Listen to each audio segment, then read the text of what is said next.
Lecture में हम लोग अपना इलेक्ट्रोस्टैटिक का मतलब इलेक्ट्रोस्टैटिक जो हमारा फर्स्ट चैप्टर है फिजिक्स के अंदर, उसे स्टार्ट कर रहे हैं। और आज के दिन हम लोग फंडामेंटली बात करेंगे इलेक्ट्रिक चार्जेस और प्रॉपर्टीज ऑफ चार्ज के बारे में। हम इस पे फोकस क्यों कर रहे हैं? रीजन बड़ा सिंपल है। एक्चुअल में इलेक्ट्रोस्टैटिक ये जो चैप्टर हमें पढ़ना है, इसके नाम में ही दरअसल में आ रहा है इलेक्ट्रिक चार्जेस एंड फील्ड्स। यानी इस पर्टिकुलर टॉपिक के अंदर, इस पर्टिकुलर चैप्टर के अंदर हमें इलेक्ट्रिक चार्जेस के बारे में ही पढ़ना है और इलेक्ट्रिक चार्ज से ही फील्ड एसोसिएट करती है तो उनके बारे में पढ़ना है। तो अगर इस चैप्टर में हमें इलेक्ट्रिक चार्ज को ही पढ़ना है तो शुरुआत उसी को पढ़ने की और उसी को समझने की हमें करनी है। हमें ये समझना है कि इलेक्ट्रिक चार्ज होता क्या है, वो कहाँ से आया, उसके बारे में और हमारे साइंटिस्टों ने, हमारे फिजिसिस्ट ने क्या क्या ऑलरेडी रिसर्च कर रखी है, क्या क्या इंफॉर्मेशन हमारे पास है। तो आज के लेक्चर में बहुत ही बेसिक सा लेक्चर रखेंगे, इन्हीं सारी चीजों की इंफॉर्मेशन गैदर करेंगे। अच्छा, मैं आपको एक बात बता रहा हूं, मैं भले चाहिए बोल रहा हूं बड़ा बेसिक लेक्चर है, लेकिन इस बेसिक लेक्चर में भी इतनी गजब की इंफॉर्मेशन आपको पता चलेंगी, इतनी सारी इंपॉर्टेंट चीजें आपको अपने ध्यान में रखनी पड़ेंगी कॉन्सेप्चुअली, कि उन्हीं कॉन्सेप्ट का छोटा छोटा इस्तेमाल करके आप इस चैप्टर के जो बड़े कॉन्सेप्ट्स हैं उन पर अंडरस्टैंडिंग एस्टैब्लिश कर पाओगे। ठीक है, तो आज का लेक्चर इंफॉर्मेटिव है पर बहुत यूजफुल है आगे के कॉन्सेप्ट को बिल्डअप करने के लिए। बेसिकली मैं जैसे नहीं, एक आपने कहावत सुनी है कि एक बहुत खूबसूरत बिल्डिंग की जो फाउंडेशन होती है वो जितनी ज्यादा स्ट्रांग होगी बिल्डिंग उतनी ज्यादा स्टेबल रहेगी। तो ये वो फाउंडेशन होने वाली है आज का लेक्चर इस पर्टिकुलर चैप्टर के लिए।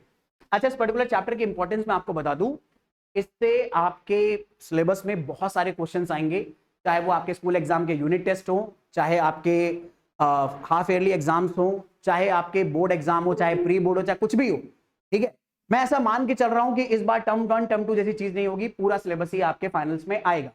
ठीक है, तो इस हिसाब से अगर बात करी जाए, अगर टर्म 1 होता भी है तो टर्म 1 में भी आपके बहुत सारे क्वेश्चंस इस पर्टिकुलर चैप्टर से आएंगे। ठीक है, तो बहुत ज्यादा सिंसियर होके पढ़ना है। अच्छा, आगे चलूं उससे पहले एक बात और बता दूं, फिजिक्स के अंदर जितने भी चैप्टर मैं पढ़ाऊंगा, लगभग 14 चैप्टर आपके सिलेबस में क्लास 12 के अंदर, उनमें से कुछ नहीं तो 12 चैप्टर में मैं ये बात बोलूंगा जो अभी बोली है। ये चैप्टर बड़ा इंपॉर्टेंट है, आपके टर्म 1 या टर्म 2 में आएगा या बोर्ड एग्जाम में आएगा, यूनिट टेस्ट में, क्योंकि लिटरली क्लास 12 की फिजिक्स में 14 में से 12 चैप्टर ऐसे हैं जो वाकई में इतने इंपॉर्टेंट है। एक दो चैप्टर ऐसे हैं जो बहुत थ्योरी वाले हैं, बहुत सिंपल है। ठीक है, तो इसलिए उसकी इंपॉर्टेंस थोड़ी सी कम हो जाती है, बट बाकी हर चैप्टर बहुत ज्यादा इंपॉर्टेंट है। ठीक है, तो चलो अब वही ये टॉपिक पढ़ना स्टार्ट करते हैं। इलेक्ट्रिक चार्जेस के बारे में हम लोगों को अभी तक बहुत सारी इंफॉर्मेशन पहले से है, उसी इंफॉर्मेशन को मैं आपको बताऊंगा, लेकिन थोड़ा सा और ज्यादा डेप्थ में जाकर कॉन्सेप्चुअली आपको वो चीजें समझनी है, तभी जब आप उन्हें अप्लाई करो तो आप अच्छे सी चीजों को अपने दिमाग में रख पाओ। ठीक है, अब इलेक्ट्रिक चार्ज के बारे में जो फंडे हमें पता है वो क्या क्या पता है। सबसे पहला फंडा हमें ये पता है कि भाई चार्ज ना मैटर की एक इनहेरेंट प्रॉपर्टी है। अब अगर चार्ज के बारे में समझना है तो पहले तो मैटर के बारे में समझ ले, और मुझे उम्मीद है मैटर के बारे में यहां बैठी हर जनता को पता है, वीडियो देख रही हर जनता को पता है। क्या पता है मैटर के बारे में? कि matter has mass and occupies space, ये बात पता है। मैटर के बारे में एक डिटेल्ड बात आपको ये भी पता होगी कि मैटर की फंडामेंटल यूनिट क्या है, किसी भी मैटर की फंडामेंटल यूनिट क्या है।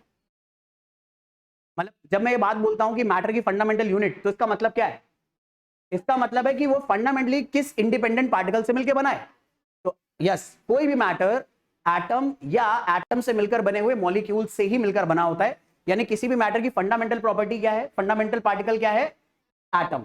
हर मैटर एटम से मिलकर बना है। ये एटम सेम भी हो सकते हैं, डिफरेंट भी हो सकते हैं, केमिकली कंबाइंड भी हो सकते हैं। लेकिन क्या ये एटम इंडिविजिबल है या फर्दर आप इसे डिवाइड कर सकते हो?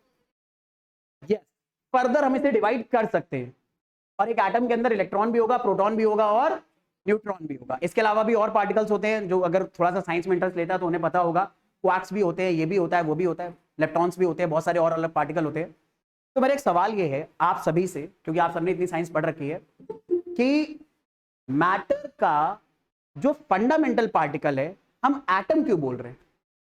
भाई एटम भी तो कुछ चीजों से मिलकर बना है, जैसे मैटर एटम से मिलकर बना है, तो हमने बोल रहे हैं मैटर का फंडामेंटल पार्टिकल, यानी मैटर जिन फंडामेंटल चीजों से बना है वो एटम है। लेकिन एटम भी तो कुछ चीजों से मिलकर बना है, इलेक्ट्रॉन है, प्रोटॉन है, न्यूट्रॉन है, क्वार्क्स है, ये सब चीजें हैं। तो हम मैटर के फंडामेंटल पार्टिकल्स में इन चीजों को इन्वॉल्व क्यों नहीं कर रहे, हम एटम को ही क्यों कर रहे हैं?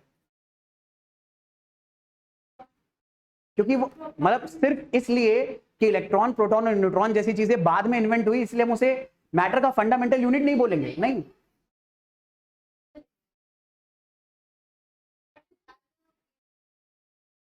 हाँ, मतलब ये बात काफी सही है, लेकिन पूरी तरह से अगर सही बोले तो ये बोलेंगे कि इलेक्ट्रॉन, प्रोटॉन और न्यूट्रॉन जैसी चीजों का इंडिविजुअल एग्जिस्टेंस होता ही नहीं है। मतलब वो इंडिविजुअली मिलके कभी भी मैटर नहीं बना सकती। एक मैटर को एक शेप देने के लिए, ठीक है, एक मैटर को एक मैटर की तरह बिहेव करने के लिए जरूरी है इलेक्ट्रॉन भी हो उसके अंदर, प्रोटॉन भी हो और सबका होना जरूरी है। और सबके होने से क्या बनता है? एटम। इसीलिए मैटर की इंडिविजिबल यूनिट या फंडामेंटल यूनिट क्या बोली जाती है? एटम। लेकिन एटम के अंदर भी इलेक्ट्रॉन, प्रोटॉन, न्यूट्रॉन जैसी चीजें पता है। और आपको यह भी पता है कि एटम के अंदर अगर इलेक्ट्रॉन, प्रोटॉन, न्यूट्रॉन है तो हमें इलेक्ट्रॉन, प्रोटॉन, न्यूट्रॉन के बारे में बात पता है कि ये सब चार्ज पार्टिकल्स होते हैं। इलेक्ट्रॉन नेगेटिवली चार्ज पार्टिकल है, उसमें भी मास होता है। प्रोटॉन पॉसिबली चार्ज पार्टिकल है और उसमें भी मास होता है। तो मैं आगे चलूं उससे पहले मुझे एक छोटी सी बात बता दो, क्या आप लोगों को यह याद है एक इलेक्ट्रॉन का चार्ज कितना है? 1.6 इंटू 10⁻⁻19 कूलम। ये पॉजिटिव होता है या नेगेटिव होता है? नेगेटिव होता है, ये भी आपको पता है, बहुत बढ़िया बात। प्रोटॉन पे चार्ज कितना होता है? चार्ज ऑन प्रोटॉन के बारे में अगर हम लोग बात करें तो चार्ज ऑन प्रोटॉन कितना होगा? ये पॉजिटिव 1.6 इंटू 10⁻⁻19 कूलम है, बहुत अच्छी बात है। अच्छा, मास ऑफ इलेक्ट्रॉन कितना है? 9.1 इंटू 10⁻31 kg। एब्सोल्युटली करेक्ट, बहुत बढ़िया, absolutely correct. And mass of proton कितना है? मास ऑफ प्रोटॉन रफली कितना है? 1.66 इंटू 10⁻⁻27 kg, जिसे आपको याद होगा क्या भी बोलते हैं? 1 AMU। ठीक है, अगर कोई भूल रहा है तो याद रख लो ये 1 AMU के बराबर भी होता है। तो हाँ, ये इंफॉर्मेशन हमें है, अच्छी बात है। ठीक है, तो किसी भी मैटर के अंदर जरूर से जरूर, मैटर अगर बहुत बड़ा है तो मैटर के अंदर जरूर क्या होंगे? छोटे छोटे एटम्स होंगे। और इन एटम्स के बारे में अगर बात करें तो इन एटम के अंदर एक न्यूक्लियस होगा जिसमें सारा पॉजिटिव चार्ज होता है, और इसके अराउंड इलेक्ट्रॉन्स क्या करेंगे? रिवॉल्व करेंगे, अलग अलग ऑर्बिट और अलग अलग ऑर्बिटल के अंदर प्रेजेंट होंगे। तो ये सारी बातें जब हमें मैटर के बारे में पता चल गई, तभी फिर हम लोगों ने चार्ज को और अच्छे से समझना शुरू कर दिया। मतलब वैसे मैं आपको बता दूं, चार्ज के बारे में फंडामेंटल एनालिसिस फैराडे ने करना स्टार्ट कर दिया था। और जब फैराडे ने मैटर के अंदर प्रेजेंट चार्ज के बारे में इंफॉर्मेशन दुनिया को बताई थी, उस टाइम पर इलेक्ट्रॉन और प्रोटॉन की डिस्कवरी भी नहीं हुई थी। अरे उस टाइम तो छोड़ो, उसके 200 साल, लगभग 150-200 साल बाद तक नहीं हुई थी। इलेक्ट्रॉन की डिस्कवरी और प्रोटॉन की डिस्कवरी बहुत बाद में हुई थी, लेकिन हमें चार्जेस के बारे में बहुत पहले पता चल चुका था। ठीक है, तो अब उन्हीं चार्जेस के बारे में हमें डिस्कशन करना है। लेकिन जैसे जैसे हमें चीजें पता चलती गई तो हम उन्हें क्लब करते गए, और हमें अब जो भी बिहेवियर चार्जेस का पता था, फिर इलेक्ट्रॉन और प्रोटॉन के बेसिस पर हम दुनिया को और ज्यादा, दुनिया के सामने उसे और ज्यादा एक्सप्लेन करने लगे। तो अब चार्ज की कहानी शुरू से अगर बात करें, ठीक है, तो छोटी छोटी बातें आपको चार्ज के बारे में ऑलरेडी पता है। जैसे चार्ज के बारे में सबसे पहली प्रॉपर्टी याद रखना कि वो मैटर से एसोसिएटेड है, यानी चार्ज हमेशा मैटर के अंदर ही प्रेजेंट होगा।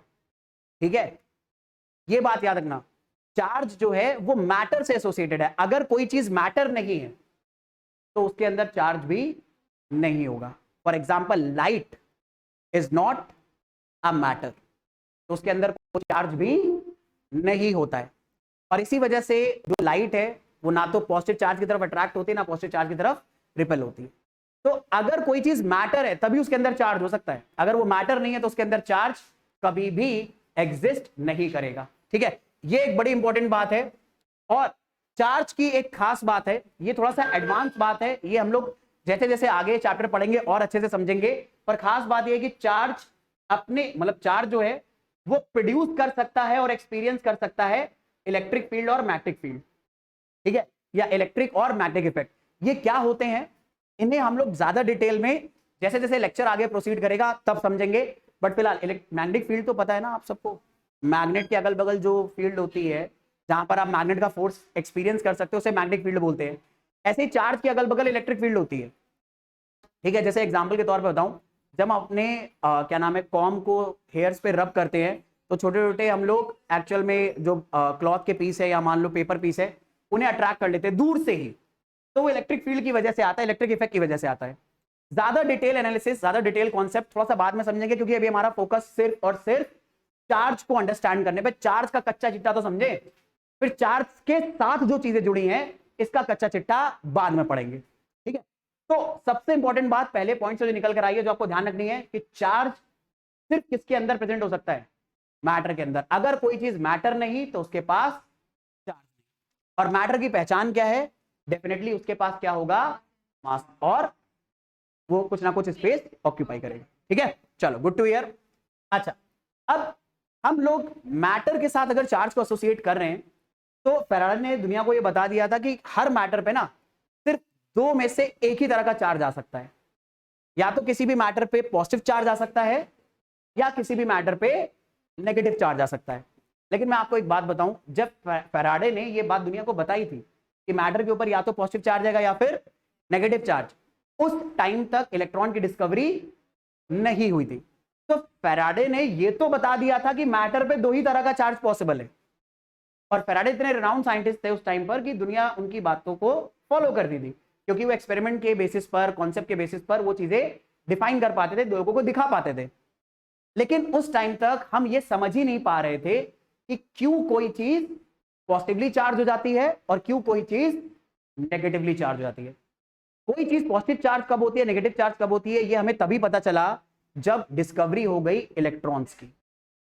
जैसे इलेक्ट्रॉन की डिस्कवरी हुई तो हमें पता चलने लगा कि एटम के अंदर से हम लोग इलेक्ट्रॉन जैसे पार्टिकल्स को क्या कर सकते हैं, बाहर निकाल सकते हैं। और इलेक्ट्रॉन क्योंकि खुद नेगेटिवली चार्ज पार्टिकल्स होते हैं, तो किसी भी चीज पर चार्ज इलेक्ट्रॉन के ट्रांसफर होने की वजह से ही आता है।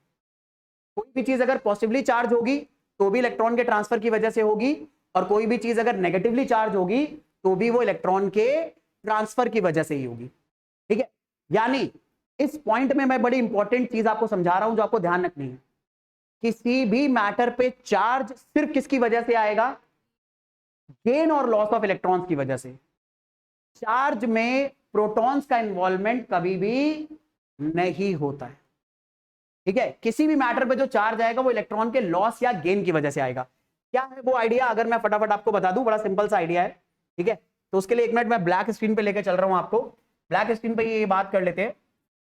अब हम लोगों को ये पता है कि जैसे मान लो ये आयरन का एक ब्लॉक है, तो आयरन का ब्लॉक एक मैटर है, ये बात तो हम लोगों को पता है, इसको समझने में किसी को कोई दिक्कत नहीं है।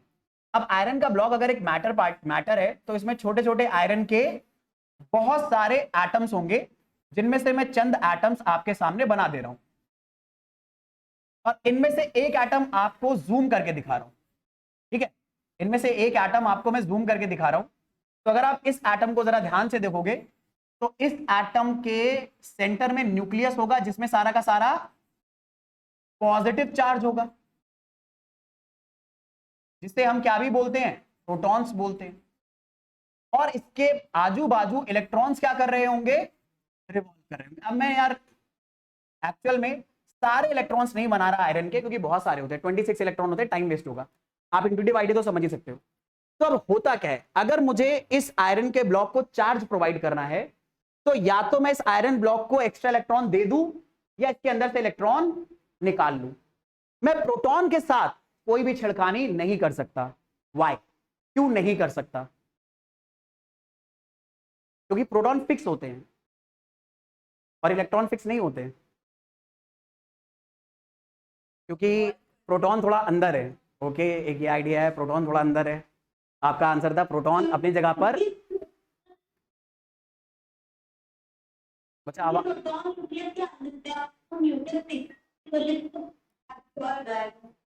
काफी आवाज कट रही है बेटा आपकी, पूरा नहीं आई, इतना ज्यादा मेरे को पता चला। आप बोल रहे हो कि प्रोटॉन न्यूक्लियस के अंदर होता है। ठीक है, इसके आगे जो आपने बोला शायद पूरी आवाज नहीं आ पाई, तो थोड़ा सा आइडिया यहां से सही है कि प्रोटॉन न्यूक्लियस के अंदर होते हैं और प्रोटॉन को निकालने में बहुत हाई एनर्जी की रिक्वायरमेंट होती है।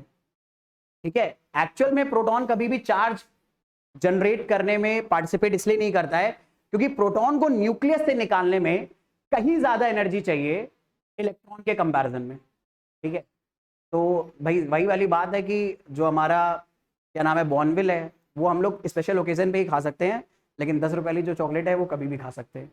तो कहानी वही है, इलेक्ट्रॉन एक्चुअल में इतना सस्ता है उसको इलेक्ट्रॉन एटम के अंदर से निकालना कि बहुत लो एनर्जी गेन करके भी इलेक्ट्रॉन एटम से या तो निकल जाता है या एटम उसे गेन कर लेता है। लेकिन प्रोटॉन के साथ अगर छिड़कानी करनी है तो आपको बहुत ह्यूज अमाउंट ऑफ एनर्जी चाहिए होगा, जो नॉर्मल केसेस में आपको नहीं मिलता है, लेकिन वो फिर केसेस बहुत ही एक्सट्रीम होते हैं, वो हमारी डेली लाइफ का पार्ट नहीं है। इसीलिए आपको ये बात बोली जाती है कि सिर्फ और सिर्फ मैटर को अगर चार्ज करना है तो हमारे पास कम एनर्जी में जो सोर्स अवेलेबल है वो है इलेक्ट्रॉन। तो इलेक्ट्रॉन, ये जो एटम होता है, ये अपने अंदर से निकाल भी सकता है और इलेक्ट्रॉन को ये क्या भी कर सकता है, गेन भी कर सकता है। तो आपको मैटर के बारे में और मैटर के एटम्स के बारे में छोटी सी बात तो पता है ना कि एक atom by nature electrically neutral होता है। इलेक्ट्रिकली न्यूट्रल का मतलब है उसमें जितने इलेक्ट्रॉन है उतने ही प्रोटॉन्स होते हैं। लेकिन जैसे ही एटम इलेक्ट्रॉन लूज करेगा या गेन करेगा तो प्रोटॉन्स का और इलेक्ट्रॉन का जो नंबर है उनका बैलेंस गड़बड़ हो जाएगा, और उसी गड़बड़ की वजह से वो मैटर या तो नेगेटिवली चार्ज हो जाएगा या फिर पॉजिटिवली चार्ज हो जाएगा। तो अब उसी के बारे में यहां पर बात करनी है, ठीक है। एक मिनट पहुंच रहे हैं, वहां पर पहुंच रहे हैं, ठीक है। तो अब देखो, हमें यह पता है कि जितना भी मैटर है वो बना किसका है, एटम का। एटम इलेक्ट्रिकली क्या होता है, न्यूट्रल।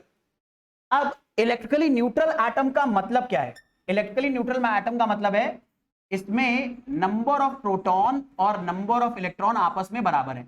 इस हैशटैग, ये मैं सिंबल यूज करता हूं, हैशटैग का मतलब होता है नंबर, मैं इसे नंबर ऐसे लिखता हूं, ठीक है। तो एक न्यूट्रल एटम में number of proton number of electron आपस में इक्वल है। अब आप हर एटम के पास कैपेबिलिटी होती है कि वो इलेक्ट्रॉन लूज भी कर सकता है और इलेक्ट्रॉन गेन भी कर सकता है।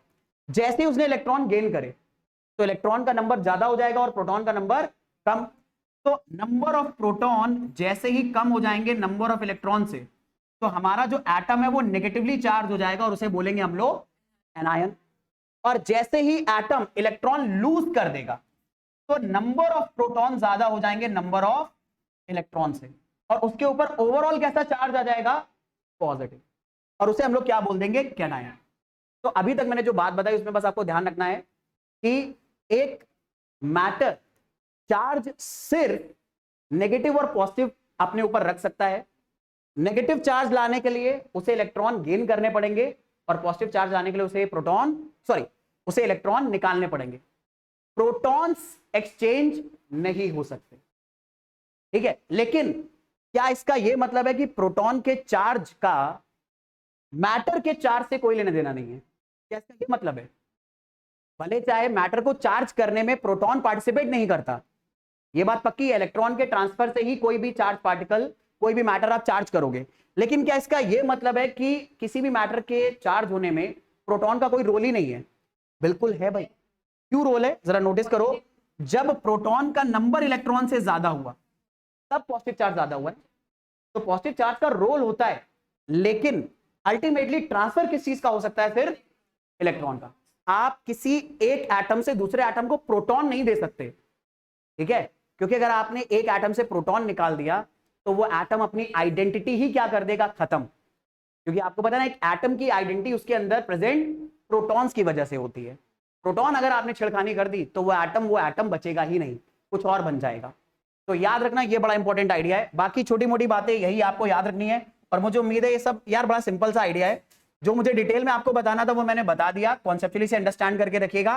बाकी कॉन्सेप्ट बड़ा सिंपल है, कोई भी पॉजिटिव चार्ज किसी भी मैटर पे तब आएगा जब वो इलेक्ट्रॉन्स की उसके ऊपर डेफिशिएंसी हो जाएगी। और इलेक्ट्रॉन की डेफिशिएंसी किसके कंपैरिजन में, प्रोटॉन्स के कंपैरिजन में। यही बात कॉन्सेप्चुअली आपको ध्यान रखनी है, ये बात आपको ध्यान इंपॉर्टेंट है। दूसरा, नेगेटिव चार्ज इलेक्ट्रॉन्स का एक्सेस हो जाएगा एज कंपेयर टू प्रोटॉन। मतलब ये नहीं कि नेगेटिव चार्ज का ये मतलब नहीं होता कि सिर्फ इलेक्ट्रॉन है उसके पास, ना ना, अगर आप ऐसा बोल रहे हो तो आप गलत बोल रहे हो। आपको क्या बोलना है, नंबर ऑफ इलेक्ट्रॉन ज्यादा है एज कंपेयर टू प्रोटॉन्स, ठीक है। तो ये चार्ज की अंडरस्टैंडिंग थी सबसे फंडामेंटल वाली, जो हम लोगों ने समझ ली है। मैं आपको बता दूं, इस पर्टिकुलर स्लाइड में मैंने आपको 200 साल की फिजिक्स बता दी है, ठीक है। मतलब फैराडे ने सिर्फ बताया था चार्ज होता है, बाद में जब इलेक्ट्रॉन और प्रोटॉन की डिस्कवरी हो गई तो हमें पता चला कि मैटर पे चार्ज दो ही टाइप का क्यों आता है और कैसे आता है। ये डिस्कवर करने में हम लोग को लगभग 150 से 200 साल लग गए थे, वो हम लोगों ने 10 मिनट के अंदर समझ लिया है। इसे ध्यान भी रखना है, ठीक है। अच्छा चले आगे बात करें, क्लियर है। अगली चीज, छोटी मोटी बातें जो आपको चार्ज के बारे में और मैथमेटिकली पता होनी चाहिए, जो फिजिक्स में इंपॉर्टेंट है। चार्ज की एसआई यूनिट क्या होती है? तो चार्ज की एसआई यूनिट है कूलम, या आप बोल सकते हो एम्पियर सेकेंड, और चार्ज की जो डायमेंशन होती है वो होती है एम्पियर टाइम। तो ये छोटे मोटे फिजिकल आइडिया हैं जो आपको पता होने चाहिए, इनका भी इस्तेमाल आपको कई बार करना पड़ेगा। हालांकि डायमेंशन वगैरह आप अपने आप भी ड्राइव कर सकते हो, बट इसे याद रखने की थोड़ी सी जरूरत है। अब चार्ज के बारे में सबसे इंपॉर्टेंट चीज हम लोग डिस्कस करने जा रहे हैं, और वो है ये जो इलेक्ट्रिक चार्ज हमने पढ़े हैं, पॉजिटिव चार्ज जिसे हम कैटायन बोलेंगे, नेगेटिव चार्ज जिसे हम एनायन बोलेंगे, इनकी क्या प्रॉपर्टीज हैं, यानी ये नेचर के कौन से रूल्स को जरूर फॉलो करते हैं। मतलब भाई जाहिर सी बात है, ये जो चार्जेस है नेचर का ही पार्ट है, तो अपने आप कुछ ऐसे गवर्निंग लॉज हैं नेचर के जो हर चार्ज डेफिनेटली क्या करेगा, फॉलो करेगा, ठीक है। तो उन पर्टिकुलर प्रॉपर्टीज के बारे में हम लोग डिस्कशन करने वाले हैं, और यही चीज वो फाउंडेशन बनेगी जो आगे इस चैप्टर में और कॉन्सेप्ट को स्टैब्लिश करने में हमारी हेल्प करेगी, ठीक है। तो सबसे इंपॉर्टेंट चीज, पहली बात जो हमें चार्ज के बारे में पता है कि चार्ज एक्चुअल में एक स्केलर क्वांटिटी है, यानी इसका सिर्फ मैग्नीट्यूड हमारे लिए मायने रखता है, डायरेक्शन का कोई वैल्यू नहीं है। ये बड़ी सिंपल सी चीज है। और ये दूसरी वाली बात अब तक हम लोगों ने इसी पे चर्चा करी थी, चार्ज इज ट्रांसफरेबल, यानी इसे एक एटम से दूसरे एटम पर, एक मैटर से दूसरे मैटर पर ट्रांसफर किया जा सकता है। अच्छा, ये ट्रांसफर सिर्फ किसकी वजह से हो सकता है? इलेक्ट्रॉन्स की वजह से। एक चीज इलेक्ट्रॉन लूज करेगी तो दूसरा उसको गेन करेगी। अच्छा अब जरा समझना, एक चीज अगर इलेक्ट्रॉन लूज कर रही है, दूसरी चीज गेन कर रही है, इसका मतलब इस प्रोसेस में ना तो इलेक्ट्रॉन नए जनरेट होंगे और ना डिस्ट्रॉय होंगे, यानी इलेक्ट्रॉन क्या रहेंगे, कंजर्व रहेंगे। और अगर इलेक्ट्रॉन कंजर्व रहेगा, इसका मतलब है चार्ज भी कंजर्व रहेगा। भाई इलेक्ट्रॉन ही तो चार्ज को ट्रांसफर कर रहे हैं। भाई इलेक्ट्रॉन खुद अपने अंदर चार्ज स्टोर करके रखता है, इलेक्ट्रॉन के ट्रांसफर होने से चार्ज ट्रांसफर हो रहा है, और इलेक्ट्रॉन के ट्रांसफर में ना तो नया इलेक्ट्रॉन बनता है ना पुराना इलेक्ट्रॉन डिस्ट्रॉय होता है। तो अगर इलेक्ट्रॉन कंजर्व रहेगा तो चार्ज भी क्या रहेगा, कंजर्व। यानी कहने का मतलब क्या है मेरे, अगर मैं आपको एक मिनट यहां पर लेके चलूं, तो यहां पर मैं आपको यह बताना चाहता हूं कि अगर मेरा बेटा एक मैटर ने 10 इलेक्ट्रॉन लूज करे दूसरे मैटर पर, ठीक है, एक मैटर ने 10 इलेक्ट्रॉन लूज करे और दूसरे ने 10 इलेक्ट्रॉन गेन कर लिए, ठीक है, तो इस प्रोसेस में यहां पे जो चार्ज ट्रांसफर हुआ है वो कंजर्व रहेगा। एक में कितने का लॉस हुआ होगा चार्ज का, जो यहां पर लॉस ऑफ चार्ज है वो कितना हुआ होगा, 10 इलेक्ट्रॉन्स के बराबर चार्ज लूज हुआ होगा। और यहां पर अगर गेन ऑफ चार्ज के बारे में बात करें तो कितना हुआ होगा, 10 इलेक्ट्रॉन के बराबर चार्ज गेन हुआ होगा। और 10 इलेक्ट्रॉन का अगर चार्ज गेन हुआ है तो ये चीज पॉजिटिवली चार्ज होगी या नेगेटिवली, नेगेटिवली चार्ज हो जाएगी मेरे भाई। इस पॉजिटिव को मत देखना, इलेक्ट्रॉन गेन कर रहा है तो इसका मतलब है प्रोटॉन्स यहां पर इलेक्ट्रॉन से कम हो जाएंगे, ठीक है, प्रोटॉन यहां पर इलेक्ट्रॉन से कम हो जाएंगे। और अगर प्रोटॉन इलेक्ट्रॉन से कम हो गए तो ये चीज नेगेटिवली चार्ज हो जाएगी। आई फंडामेंटली ये आइडिया पकड़ में आ रहा है, ठीक है। अच्छा एक बात बताओ, चार्ज इलेक्ट्रॉन की वजह से ट्रांसफर हो रहा है, इलेक्ट्रॉन में मास होता है ना, हम लोगों ने भी बात करी कि मास ऑफ इलेक्ट्रॉन कितना होता है, 9.1 into 10 to the power minus 31 kg।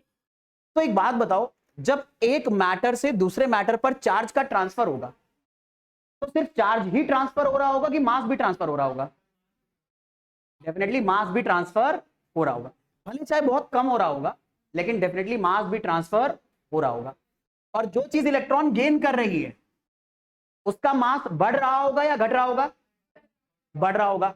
और जो चीज इलेक्ट्रॉन लूज कर रही है उसका मास घट रहा होगा, क्योंकि इलेक्ट्रॉन जैसे जैसे उसके अंदर से निकलेंगे तो हर इलेक्ट्रॉन अपना मास भी कम करता चला जाएगा, तो धीरे धीरे मास भी क्या होने लगेगा, कम होने लगेगा। तो यही सारी बातें मैंने यहां पर डिटेल में आपके सामने बता दी हैं, ठीक है। तो यही छोटे छोटे पॉइंट्स है जो आपको ध्यान भी रखने हैं। जैसे मैं बार बार इस पॉइंट पे बहुत ज्यादा एम्फेसाइज कर रहा हूं क्योंकि ये बड़ा इंपॉर्टेंट पॉइंट है। बहुत फंडास को कई जगह जो कॉन्सेप्चुअल प्रॉब्लम्स होती है उन्हें सॉल्व करने में ये फंडा आपकी हेल्प करेगा कि चार्ज हमेशा मास से एसोसिएटेड है, तो जब भी आप एक मैटर से दूसरे मैटर पर चार्ज ट्रांसफर करोगे तो सिर्फ चार्ज नहीं ट्रांसफर होगा, मास भी ट्रांसफर होगा। और कैसे होगा ये बात अभी मैंने जो समझाई है वो यहां पर लिखी हुई है कि अगर आप किसी बॉडी को पॉजिटिव चार्ज प्रोवाइड करोगे। अच्छा, अब एक बात सुनना, ये दरअसल में फिजिक्स में इस्तेमाल होने वाला बड़ा कॉमन लैंग्वेज स्टेटमेंट है कि हम किसी मैटर को पॉजिटिव चार्ज प्रोवाइड करेंगे। पर एक बात बताओ, क्या किसी मैटर को तुम पॉजिटिव चार्ज दे सकते हो? नहीं। इसे लैंग्वेज वाइज बोला जाता है, बट प्रैक्टिकली वहां क्या हो रहा होगा? इलेक्ट्रॉन का लॉस हो रहा होगा। तो हम लैंग्वेज वाइज ऐसा बोल देते हैं कि हम पॉजिटिव चार्ज दे रहे हैं, लेकिन अल्टीमेटली हम कर क्या रहे होते हैं? इलेक्ट्रॉन को विड्रॉ कर रहे होते हैं या निकाल रहे होते हैं। ठीक है, हम पॉजिटिव चार्ज दे ही नहीं सकते, क्योंकि पॉजिटिव चार्ज देने का मतलब है प्रोटॉन देना, और प्रोटॉन आसानी से न्यूक्लियस को छोड़ता नहीं है। ठीक है, तो ये लैंग्वेज वर्ड है, बस लैंग्वेज स्टेटमेंट है ये। तो अगर हम पॉजिटिव चार्ज प्रोवाइड करेंगे तो इसमें लिखा हुआ है इसका मास डिक्रीज करेगा। क्यों लिखा है, जरा एक बात बताओ। पॉजिटिव चार्ज दे रहे हैं तो मास डिक्रीज क्यों कर रहा है? क्योंकि पॉजिटिव चार्ज देने का मतलब है इलेक्ट्रॉन का इवेंचुअली लॉस होगा, और इलेक्ट्रॉन का लॉस होगा तो मास का लॉस होगा, मास लॉस होगा तो मास डिक्रीज होगा। इसी तरह से अगर नेगेटिव चार्ज दोगे किसी चीज को, इसका मतलब आप उसको इलेक्ट्रॉन प्रोवाइड कर रहे हो, और इलेक्ट्रॉन अगर प्रोवाइड कर रहे हो तो उसका मास इंक्रीज करेगा। आई होप सारे बच्चों को ये बात फंडामेंटली समझ में आ गई है, बड़ी अच्छी बात है। आगे चलते हैं। अब यार ये जो पॉइंट है ये बीएमआई वाला पॉइंट है, और जिन बच्चों को बीएमआई नहीं पता उसका मतलब होता है भयंकर मोस्ट इंपॉर्टेंट। चार्ज नेचर में क्वांटाइज्ड होता है। तो पहले मैं आपको एक बात बता दूं, जब भी आप साइंस पढ़ोगे तो आपको ये क्वांटाइज्ड वर्ड बहुत बार पढ़ने को मिलेगा। तो पहले तो हम क्वांटाइज्ड का मीनिंग समझते हैं, फिर ये समझेंगे कि हम ऐसा क्यों बोल रहे हैं कि चार्ज हमेशा क्वांटाइज्ड होता है। तो कभी भी साइंस में अगर आप क्वांटाइज्ड वर्ड पढ़ रहे हो तो क्वांटाइज्ड वर्ड का मतलब होता है कि हम जिस भी फिजिकल क्वांटिटी को बोल रहे हैं कि वो क्वांटाइज्ड है, तो उसकी कुछ सर्टेन वैल्यू ही आ सकती है, सारी वैल्यूज नहीं आ सकती। जैसे फॉर एग्जांपल किसी बॉडी का मास 1 kg भी हो सकता है, 1.2 kg भी हो सकता है, 1.11 kg भी हो सकता है। तो किसी भी बॉडी का मास किसी भी वैल्यू को एक्वायर कर सकता है ना। मास में तो ऐसी कोई झड़प नहीं है ना कि इतना मास होगा इतना नहीं हो सकता। पर एक बात बताओ, इमेजिन करो, बस इमेजिन करने को बोल रहा हूं, इमेजिन करो कि हम एक नई दुनिया बना रहे हैं, और उस दुनिया को बनाने में जितने भी हम लोग एटम्स इस्तेमाल कर रहे हैं वो हर एक एटम सेम ही मास का है। हर एक एटम सेम मास का, अलग अलग एटम्स एग्जिस्ट नहीं करते। इमेजिन करो बस, ठीक है।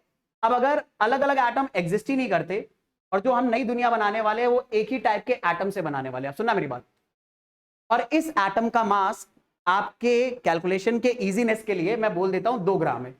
इतना होगा नहीं, बस आपकी इजीनेस के लिए बोल दे रहा हूं कि मान लो इस नई दुनिया में जितने भी एटम्स हैं, जितने भी लोग बनने वाले हैं, जितनी भी नई चीजें बनेंगी, वो जिस भी एटम से बनेंगे उसका इवेंचुअल मास फंडामेंटली 2 ग्राम है।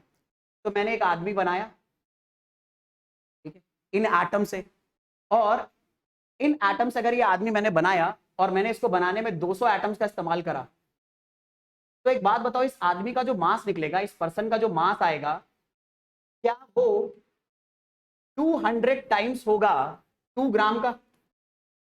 ये बात तो पक्की है, ठीक है। अब मैंने खली बना दिया, ठीक है। अब अगर खली बनाया तो इनका जो मास आएगा, ठीक है, इनका जो मास आएगा, एक बात बताओ, क्या वो 2 ग्राम का कोई इंटीग्रल मल्टीपल ही आएगा या कोई फ्रैक्शनल मल्टीपल आ सकता है? मतलब कोई इंटीजर कोई मल्टीप्लाई करेंगे कि ऐसा नंबर मल्टीप्लाई कर दें 2200.5, ऐसा नंबर मल्टीप्लाई कर सकते हैं क्या? 200.5 या ऐसा कोई नंबर ले लें, क्या नाम है, 2000/7, ऐसा कोई नंबर मल्टीप्लाई कर सकते हैं क्या? नहीं कर सकते। क्यों? ऐसा कोई नंबर क्यों नहीं मल्टीप्लाई कर सकते इस खली का मास निकालने के लिए?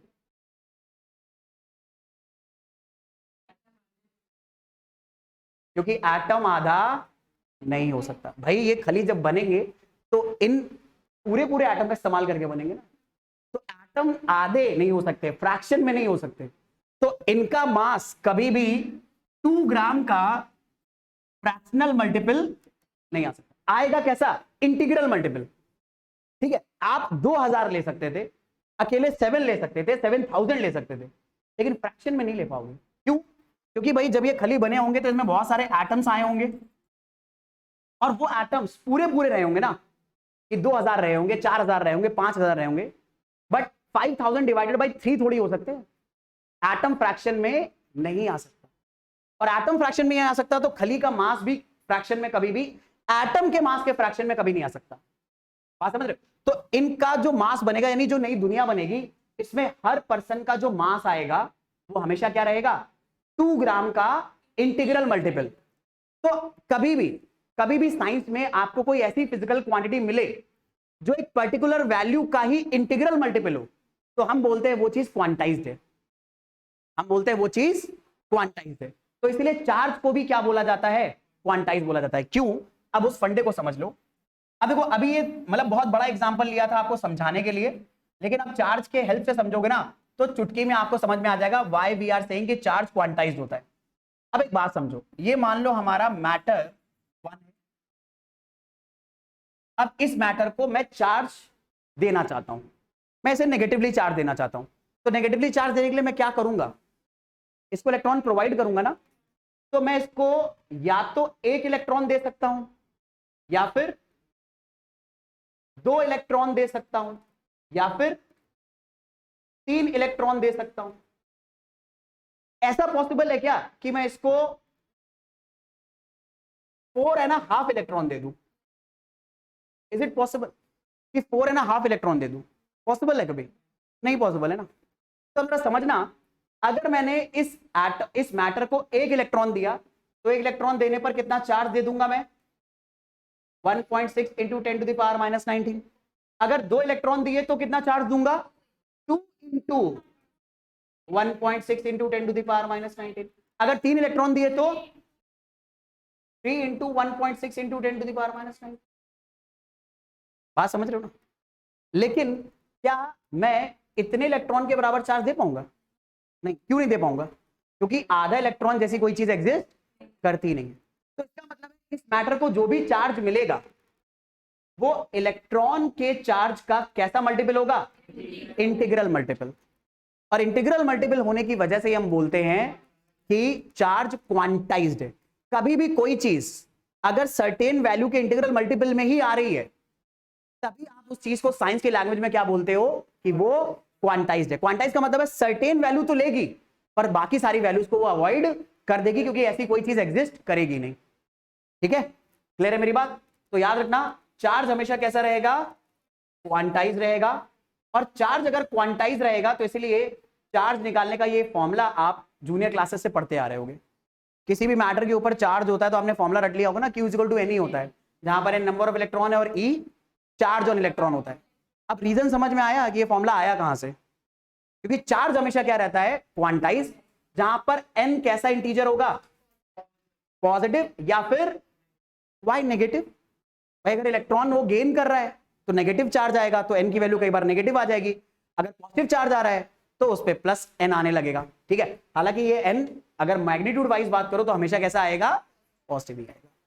क्यों आ रहा है? समझ में आ रहा है ना रीजन? क्योंकि चार्ज जब भी आएगा इलेक्ट्रॉन के एक एक आने की वजह से आएगा। अच्छा, पर यहीं पर एक बड़ी इंपॉर्टेंट बात मैं आपको बताना चाहूंगा। ठीक है, उसके लिए ब्लैक स्क्रीन पे चलना जरूरी है, और ये एक बहुत ही इंपॉर्टेंट और फंडामेंटल कॉन्सेप्ट है जिसे अंडरस्टैंड करना आपके लिए बहुत ज्यादा जरूरी है। और वो कॉन्सेप्ट ये है कि एक इलेक्ट्रॉन का चार्ज आप लोगों ने मेरे को बताया था 1.6 into 10 to the power minus 19। यार अगर मैं इसकी वैल्यू डेसिमल में लिखूं तो मुझे डेसिमल के बाद कितने जीरो लगाने पड़ेंगे? 18 जीरो लगाने पड़ेंगे, और 18 जीरो लगाने के बाद 1 और 6 आएगा। यानी आप एक बात समझो, ये लिखने का मेरा मेन पर्पस है आपको ये समझाना कि एक इलेक्ट्रॉन पे जो चार्ज है वो दरअसल में बहुत छोटा है, बहुत नन्हा मुन्ना सा चार्ज है।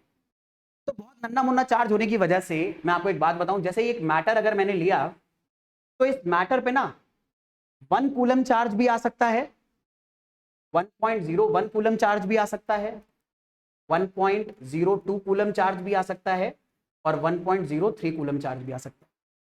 ये सारे चार्ज फ्रैक्शन में आ सकते हैं। क्यों? क्योंकि रियलाइज करो एक इलेक्ट्रॉन पे जो कूलम में चार्ज है वो बहुत छोटा है। तो अगर मैं आपसे पूछूं कि भैया 1.01 कूलम में कितना चार्ज है, तो आप कौन सा फॉर्मूला फॉलो करोगे? Q इजिकल टू एन का फॉर्मूला फॉलो करोगे। Q की जगह क्या रखोगे? 1.01 इज इक्वल टू में एन आपको निकालना है, इलेक्ट्रॉन के चार्ज की जगह क्या रखोगे?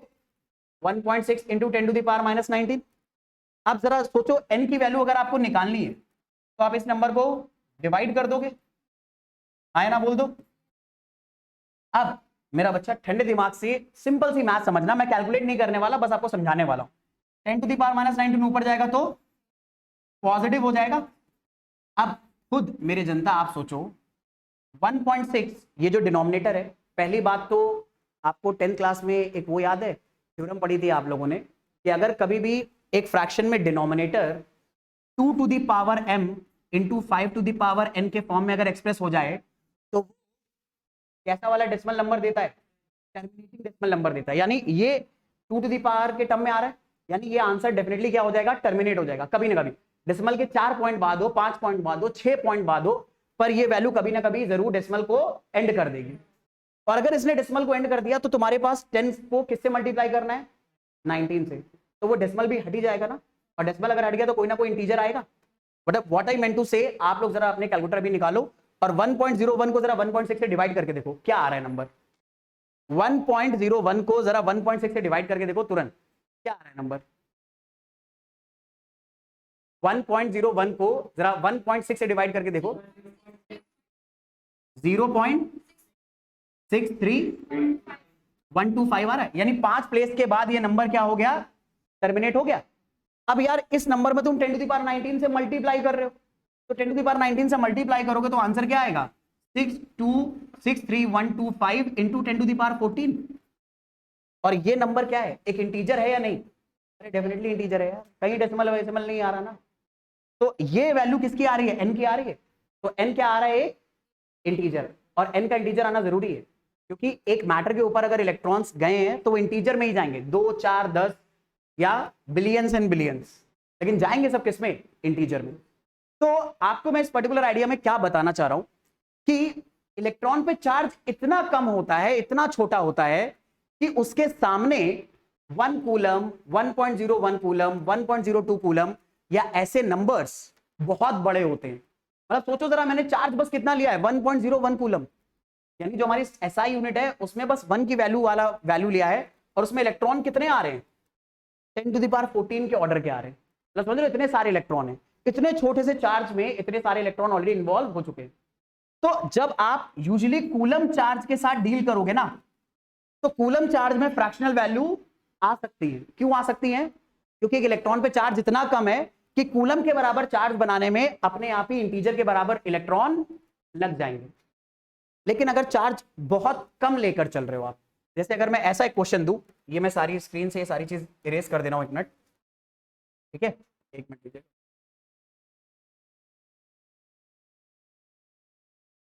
अगर मैं ऐसा बोलूं कि आपसे एक सवाल पूछूं मैं आपसे कि क्या एक मैटर के ऊपर, क्या एक मैटर के ऊपर 7.0 into 10 to the power minus 18 coulomb charge आ सकता है? क्या एक मैटर पे इतना चार्ज हो सकता है? 7.0 into 10 to the power minus 18 coulomb. तो आपका जवाब क्या होगा? क्या एक मैटर पे इतना चार्ज हो सकता है या नहीं? क्या कहते हो सकता है या नहीं? अगर आप सर हाँ में हिला रहे हो बिना कुछ सोचे समझे, तो इसका मतलब है आपने इस प्रॉब्लम को कॉन्सेप्ट वाइज सॉल्व नहीं करा है भाई। पहले सबसे मेरी बात सुनो, कभी भी फिजिक्स में कोई भी न्यूमेरिकल कोई भी क्वेश्चन आपके सामने आए तो सीधे अपने इंट्यूशन के हिसाब से जवाब मत देना। आप सबसे पहले साइंटिफिक टेम्परामेंट से सॉल्व करो। आप ये सोचो कि इस आइडिया को सॉल्व करने के लिए कौन सा कॉन्सेप्ट लगेगा। तो मैंने आपसे सवाल पूछा है कि मैटर के ऊपर ये चार्ज आ सकता है या नहीं, तो आपके दिमाग में तुरंत घंटी बजनी चाहिए कि इस सवाल का जवाब हमें मिलेगा मैटर के ऊपर जो चार्ज होता है वो क्वांटाइज्ड होता है इस फिनोमेना से, ठीक है? और अगर इस फिनोमेना से सवाल का जवाब निकालना है तो क्यू किसके बराबर आना चाहिए? एन के बराबर, लेकिन इसमें एक कंडीशन है, इसमें जो कॉन्सेप्ट है वो कॉन्सेप्ट क्या है कि एन को स्ट्रिक्टली क्या होना चाहिए, इंटीजर होना चाहिए। अब आप इलेक्ट्रॉन की वैल्यू, इलेक्ट्रॉन के चार्ज की वैल्यू यहां रख दो, कितना 1.6 into 10 to the power minus 19, ठीक है, और ये हो गया 7.0 into 10 to the power minus 18। अब अगर n की वैल्यू इंटीजर ना आए तो इसका मतलब है इतना चार्ज देने के लिए आपको आधा पौन इलेक्ट्रॉन देना पड़ा होगा, और आधा पौन इलेक्ट्रॉन जैसी कोई चीज नहीं होती, और अगर आधा पौन इलेक्ट्रॉन जैसी कोई चीज नहीं होती तो इसका मतलब है मैटर पे जो नंबर मैंने लिख दिया है ये एज चार्ज कभी भी नहीं आएगा। मतलब टीचर ने एक नंबर लिख दिया उससे मैटर के ऊपर वो चार्ज आ जाए ऐसा जरूरी नहीं है। चार्ज किसके हिसाब से आएगा, नेचर के हिसाब से, और नेचर क्या कहता है, किसी भी मैटर के ऊपर चार्ज सिर्फ इलेक्ट्रॉन के इंटीग्रल मल्टीपल में ही आएगा। तो आप n की वैल्यू निकाल के देखो, तो अगर मैं इसमें 10 से डिवाइड कर दूं और 10 से मल्टीप्लाई करूं तो 10 से डिवाइड करने पर ये बनेगा 10 टू द पावर माइनस 19, और 10 से मल्टीप्लाई करने पे बन जाएगा 70। n into 1.6 into 10 to the power minus 19, 10 to the power minus 19 से 10 to the power minus 19 cancel out हुआ, तो n की वैल्यू आ गई 70 अपॉन 1.6, डेसिमल हटाया 0 आया। यार ये आएगा फ्रैक्शन में आएगा ना वैल्यू, और फ्रैक्शन में अगर आएगा तो आपको आधा पौन इलेक्ट्रॉन चाहिए होगा फिर एक्स्ट्रा, और वो पॉसिबल नहीं है।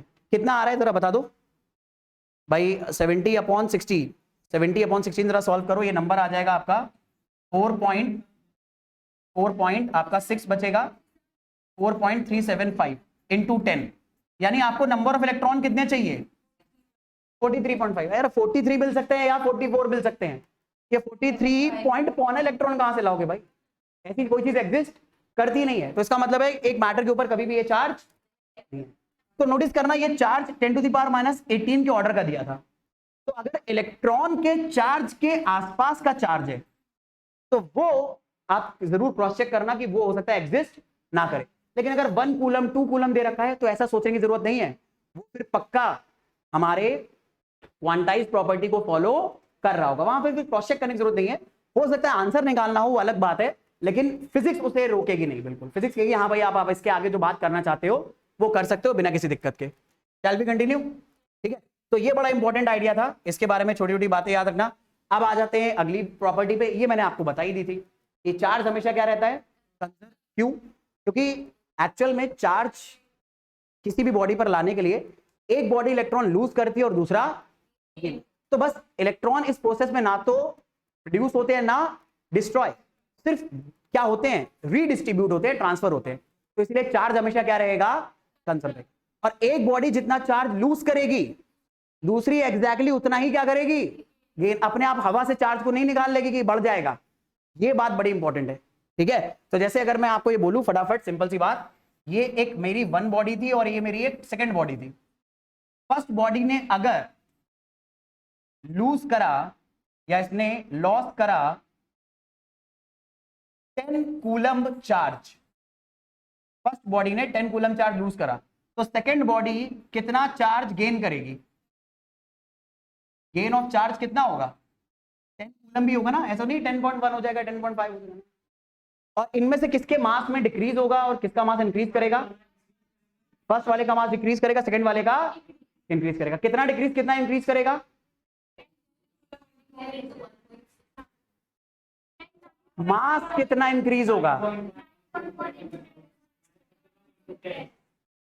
तो अगर आप बोल रहे हैं मास इंक्रीज होगा 10 into 9.1 into 10 to the power minus 31, तो मेरी जनता आप सब गलत बोल रहे हैं। मैं बार बोल रहा हूं, हमेशा कोई भी प्रॉब्लम सॉल्व करिए तो कॉन्सेप्चुअली सॉल्व करिए। मेरी जनता 10 कूलम चार्ज में क्या 10 इलेक्ट्रॉन होंगे क्या, अरे बहुत सारे होंगे यार, 10 कूलम चार्ज है, एक इलेक्ट्रॉन पे 1 कूलम चार्ज थोड़ी होता है। तो आपको क्या निकालना पड़ेगा 10 कूलम में कितना इलेक्ट्रॉन है, और उस इलेक्ट्रॉन को एक इलेक्ट्रॉन के मास से मल्टीप्लाई करोगे तब आंसर आएगा। तो जल्दबाजी में मत रहिए, आपने जो फंडे जो कॉन्सेप्ट पढ़े हैं उन पर फोकस रह के आराम से प्रॉब्लम सॉल्व करिए, यही चीज आपको सीखनी है। यही चीज एक एवरेज स्टूडेंट को टॉपर से, मतलब ये टॉपर को एवरेज स्टूडेंट से अलग बनाती है एक्चुअल में, ठीक है। वो क्या कर रहा है, हर चीज को कॉन्सेप्चुअली एनालाइज करके सॉल्व कर रहा है, आप भावनाओं में बह रहे हो। आपने बस देखिए नंबर दिख रहे हैं आपको, आपका दिमाग हिंट कर रहा है यार मल्टीप्लाई तो करना है, तो बिना कॉन्सेप्ट को अप्लाई करे आप सीधे मल्टीप्लाई करने बैठ रहे हो। इसलिए मैं बार बार बोल रहा हूं, जो आपका किसी भी प्रॉब्लम सॉल्विंग का साइंटिफिक टेम्परामेंट होता है, कॉन्सेप्चुअल टेम्परामेंट होता है, उसी को इस्तेमाल करना है। सीधे आपने नंबर देखे और मल्टीप्लाई डिवाइड आपका हिंट कर रहा है दिमाग, तो वो करने नहीं बैठ गए। दिमाग को अपने कंट्रोल में रखो, ये उससे पूछ लो कि यार ऐसे ही जाना है या कोई और तरीका भी है, ठीक है। उस पर थोड़ा सा पेशेंस रख के काम करो। अपने पास पूरा 1 साल है, ठीक है, आराम से ये चीज हो जाएगी। एक बार हैबिट पड़ गई ना कॉन्सेप्चुअली सोचने की, तो इसमें आपको ज्यादा से ज्यादा 1 महीना 1.5 महीना लगेगा, लेकिन एक बार डेवलप हो गई ये हैबिट ना, तो फिर सारे टॉपिक अपने आप इनहेरेंटली करने लगोगे, ठीक है। चलो चले आगे बात करें। चलो, बाकी ये प्रॉपर्टी सबको पता है यार कि opposite charges attract each other और same charges repel each other. ऐसा क्यों करते हैं हमें भी नहीं पता। ये क्या है, ये हाँ, ये दरअसल में प्रॉपर्टी है, this is property of charge, ये उनका बिहेवियर है कि opposite charges will attract each other and same charges will repel each other, ठीक है। इसके पीछे हम बता दो ना, इसके पीछे कोई भी हमारे पास थ्योरी ही नहीं इसको समझाने की, इसीलिए इसको क्या बोलते हैं, ये बिहेवियर है उनका। अब जैसे आपका बिहेवियर है ना पढ़ने का, तो इसमें आप लॉजिक के थ्रू समझा थोड़ी सकते हो कि ये साला क्यों नहीं पढ़ता है या ये क्यों नहीं पढ़ती है, वो हमारा बिहेवियर है, ठीक है। और अगर ये बिहेवियर नेचर ने बनाया है तो यूनिफॉर्म है, इसे हम अपनी मर्जी से चेंज भी नहीं कर सकते। हम ऐसा कर ही नहीं सकते अभी तक मैं बोल रहा हूँ। हो सकता है अभी हमें ऐसी कोई चीज मिल जाए जिससे हम ये बिहेवियर भी चेंज कर पाए, बट अभी के लिए फिलहाल अपने पास ऐसी कोई इंफॉर्मेशन नहीं है, साइंटिफिक इंफॉर्मेशन, जिसकी हेल्प से हम अपोजिट चार्जेस को अट्रैक्ट करा सिमिलर चार्जेस को अट्रैक्ट करा पाए और अपोजिट चार्जेस को रिपेल करा पाए। ऐसी अभी तक कोई थ्योरी, कोई कॉन्सेप्ट या कोई प्रैक्टिकल नहीं मिला है हमें, ठीक है।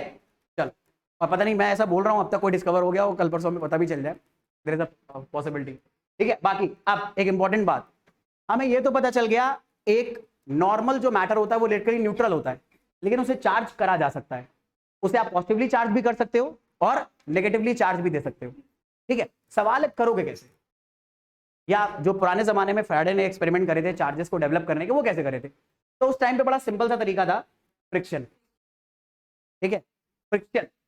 फ्रिक्शन की हेल्प से बहुत सारे बड़े सिंपल एग्जांपल आप 8th 9th क्लास से पढ़ते आ रहे हो कि जैसे प्लास्टिक की रॉड को, ये अनचार्ज है, यानी इसमें जितने इलेक्ट्रॉन है उतने ही प्रोटॉन है, और ये एक नॉर्मल सा क्लॉथ है, क्लॉथ भी एटम्स का बना होगा और एटम के अंदर जितने इलेक्ट्रॉन होंगे उतने ही प्रोटॉन होंगे। तो जैसे ही इन दोनों को एक दूसरे के अगेंस्ट हम रब करते हैं, तो मैंने बताया था इलेक्ट्रॉन्स को बहुत कम एनर्जी की रिक्वायरमेंट होती है एक जगह से दूसरी जगह जाने के लिए, और रबिंग करके जब हम इलेक्ट्रॉन्स को फ्रिक्शन करके हीट करते हैं तो इतनी सफिशिएंट एनर्जी मिल जाती है उन इलेक्ट्रॉन्स को कि इलेक्ट्रॉन एक मैटर से दूसरे मैटर पे जम कर जाएंगे। अच्छा, अभी दोनों चीज न्यूट्रल है, हमने जब रबिंग करी तो रॉड पे पॉजिटिव चार्ज आ गया और क्लॉथ पर नेगेटिव, तो आप मेरे को बता सकते हो इलेक्ट्रॉन का मूवमेंट कहां हुआ होगा, इलेक्ट्रॉन का मूवमेंट कहां से कहां हुआ होगा, रॉड से, तो इलेक्ट्रॉन रॉड से किस में आ गए होंगे, क्लॉथ में। और इसका मतलब क्या है भाई, पहली बात तो अगर रॉड पे क्लॉथ पे अगर नेगेटिव चार्ज आया है यानी इसने इलेक्ट्रॉन क्या करे होंगे, गेन, और इसने पॉजिटिव चार्ज आया इसका मतलब इसने इलेक्ट्रॉन, ठीक है, इलेक्ट्रॉन का इसमें लॉस हुआ होगा। ये बात तो सही है, ऐसा करने पे क्लॉथ का मास बढ़ेगा और रॉड का मास घटेगा, ये सारी चीजें हमें पता है, ठीक है। लेकिन क्या सिर्फ इस फिनोमेना को देखकर आप एक और कॉन्सेप्ट यहां पर अप्लाई कर सकते हो, और वो ये कॉन्सेप्ट है कि ये जो प्लास्टिक की रॉड है इसकी इलेक्ट्रॉन लूज करने की टेंडेंसी क्लॉथ के कंपैरिजन में ज्यादा है, क्योंकि हम तो रबिंग तो दोनों की एक दूसरे के अगेंस्ट कर रहे हैं ना, रबिंग तो दोनों के एक दूसरे के अगेंस्ट कर रहे हैं, लेकिन उसमें भी इलेक्ट्रॉन भाई साहब कौन लूज कर रहा है, प्लास्टिक, यानी प्लास्टिक की टेंडेंसी ज्यादा होती है इलेक्ट्रॉन के लूज करने की as compare to this particular cloth. ये नॉर्मल कॉटन क्लॉथ टाइप चीज है, और अगर अपोजिट चार्ज हो गए तो ये अगर एक दूसरे के पास ले आओगे, जैसे आपने क्लॉथ हैंग करा और फ्रीली आपने रॉड हैंग कर दी, तो ये अपने आप एक दूसरे की तरफ अट्रैक्ट होने लगेंगे नेचुरली, अपने आप ही, ठीक है। चल, गुड टू हियर। अब आगे बात कर लेते हैं भाई, क्या दूसरी जो मतलब एक्चुअल में उस टाइम पर जब फैराडे एक्सपेरिमेंट कर रहे थे और बहुत सारे साइंटिस्ट एक्सपेरिमेंट कर रहे थे, तो फिर बहुत सारी चीजों को एक दूसरे के अगेंस्ट घिसने लग गए। तो अब बहुत सारी चीजों को अगर एक दूसरे के अगेंस्ट घिसने लग गए तो वो एक्सपेरिमेंट कर करके पता करते थे कौन पॉजिटिव चार्ज है कौन नेगेटिव। तो आपसे कई बार स्कूल्स वगैरह में ये क्वेश्चन पूछ लिया जाता है, तो भाई यार इसको याद ही करना पड़ेगा, क्योंकि जब आप दो चीजों को अगर एक दूसरे के अगेंस्ट रब कर रहे हो तो आप सिर्फ देख कर नहीं बता सकते कौन इलेक्ट्रॉन लूज करेगा कौन इलेक्ट्रॉन गेन करेगा, ठीक है। तो इसे मजबूरी में आपको याद रखना पड़ता है। तो एक टेबल मैंने बना दी है, इसी टेबल से आपके पास क्वेश्चन आएंगे, इसके अलावा आएंगे नहीं, ये मेरी गारंटी है, ठीक है। कि अगर हम लोग ग्लास रॉड और सिल्क क्लोथ को रब करें, रॉड किसकी बनी है? ग्लास की, और क्लोथ किसका लिया है? सिल्क का। अगर इन दोनों को रब करा एक दूसरे के अगेंस्ट, तो अब देखो क्लोथ पे कैसा चार्ज है? नेगेटिव, और ग्लास पे कैसा चार्ज है? जैसे पिछले वाले एग्जांपल में था। इसका मतलब है ग्लास रॉड ने इलेक्ट्रॉन लूज करे और क्लोथ ने इलेक्ट्रॉन गेन करे। क्या ये बात समझ में आ रही है? क्या ये बात समझ में आ रही है या दिक्कत है? तो ग्लास रॉड ने इलेक्ट्रॉन क्या करे होंगे? लूज करे होंगे, और सिल्क क्लोथ ने इलेक्ट्रॉन गेन करे होंगे। नेगेटिव वाली हर चीज इलेक्ट्रॉन क्या करेगी? गेन करेगी, और पॉजिटिव वाली हर चीज इलेक्ट्रॉन लूज करेगी। अच्छा, हालांकि जो भी चीज इलेक्ट्रॉन लूज करेगी, हम ये नहीं बोलेंगे वो इलेक्ट्रॉन लूज कर रही है, हम कॉमन लैंग्वेज में उसे क्या बोलेंगे? हम उसे पॉजिटिव चार्ज दे रहे हैं। हम बोलेंगे यही, हम उसे पॉजिटिव चार्ज दे रहे हैं, लेकिन पॉजिटिव चार्ज देने जैसी कोई चीज नहीं होती। क्या चीज होती है? इलेक्ट्रॉन निकालने जैसी चीज होती है।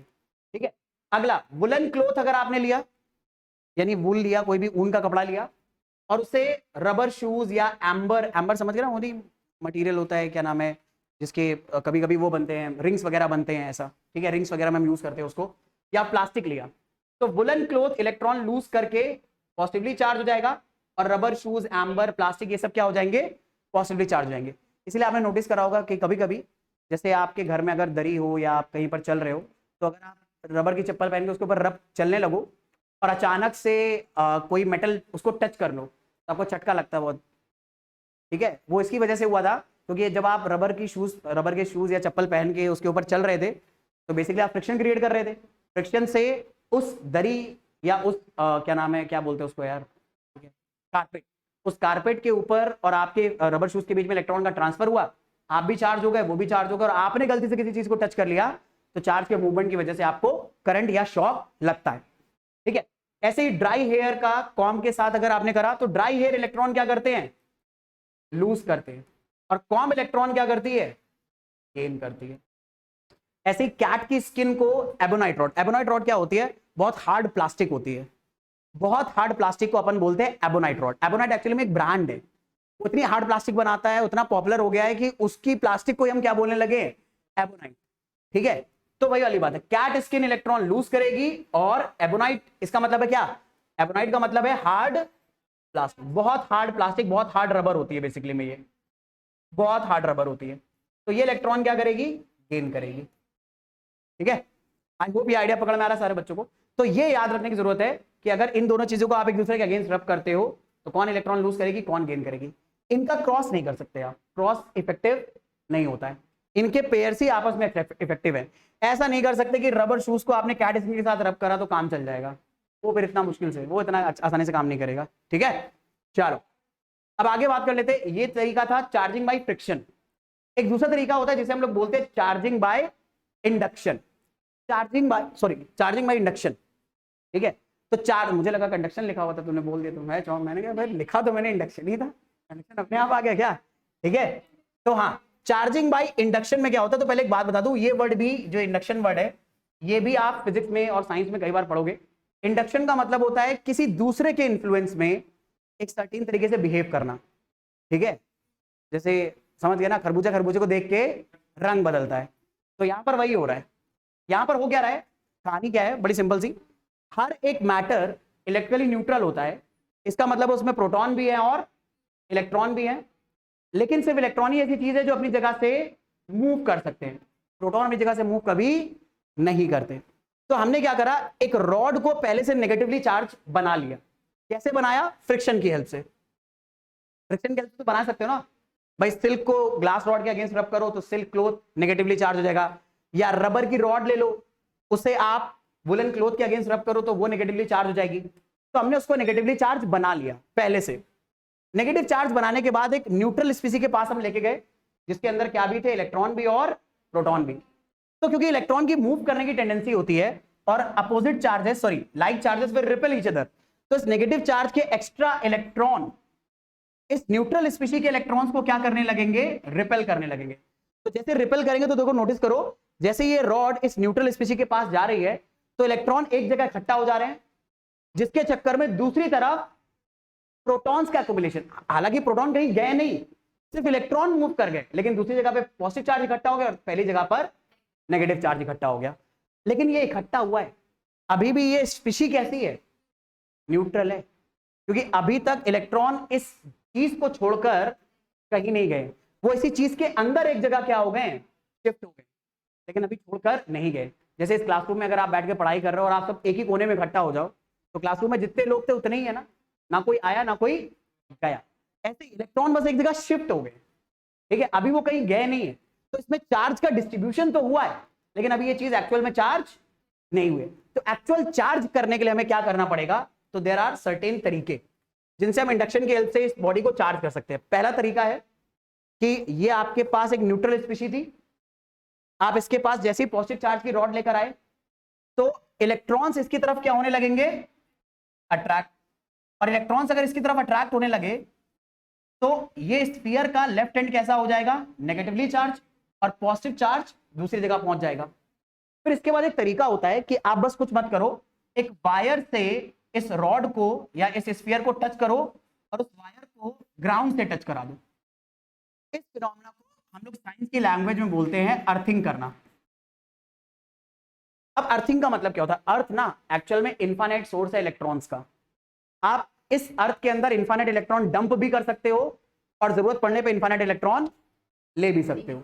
तो होगा क्या, जैसे ही आप रॉड को पास में लेकर आए तो रॉड ने क्या करा, नेगेटिव चार्ज को अपने पास पकड़ के रखा, पॉजिटिव चार्ज को एक किनारे कर दिया, और जैसे ही आपने इसकी अर्थिंग करी तो अर्थिंग करने पर क्योंकि इस तरफ पॉजिटिव चार्ज था तो इस पॉजिटिव चार्ज ने अर्थ से इलेक्ट्रॉन क्या करने लगा, अट्रैक्ट करने लगा, और अर्थ से इलेक्ट्रॉन तुरंत इस रॉड की तरफ, इस स्फीयर की तरफ भागने लगे।